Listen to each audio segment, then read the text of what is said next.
Are you frustrated that women won't sleep with you? Imagine believing that gives you the right to kill. On November 13th, 2022, 4 University of Idaho students were stabbed to death in their off-campus home. The victims were Kaylee, Maddie, Xana, and Xana's boyfriend Ethan. Police described the scene as one of the most gruesome in recent history. One victim suffered 67 stab wounds. 2 additional roommates, Dylan and Bethany, survived the attack by staying in their rooms. The investigation wasn't easy. Investigators recovered a knife sheath containing DNA, but the profile wasn't additionally identified. Detectives worked through roughly 15,000 tips and reviewed countless hours of surveillance footage. Eventually, they identified a white Hyundai Elantra repeatedly driving through the neighborhood around the time of the murders. Combined with DNA evidence, investigators identified the suspect, 28-year-old criminology PhD student Brian Kohlberger. Ironically, for someone studying criminology, he made some incredibly sloppy mistakes. Although he turned his phone off during the murders, his phone had been near the victim's neighborhood at least 12 times before the attack. You would think that a supposed criminal mastermind would turn his phone off for the stalking too. You are so dumb.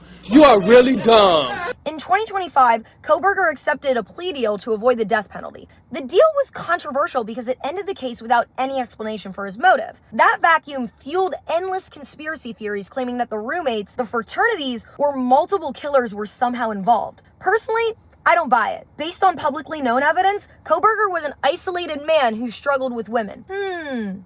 I wonder where I've heard that one before. It's no surprise that his intended target was a beautiful blonde sorority girl. Sometimes the simplest explanation is the correct one, not some elaborate conspiracy or secret Illuminati cover-up. The evidence against Kohlberger was overwhelming, which is why many were disappointed prosecutors even accepted the plea deal. He's now trying to withdraw that deal, although it's unlikely to succeed. At this point, it feels less like a legal strategy and more like another attempt by this loser to stay in the spotlight.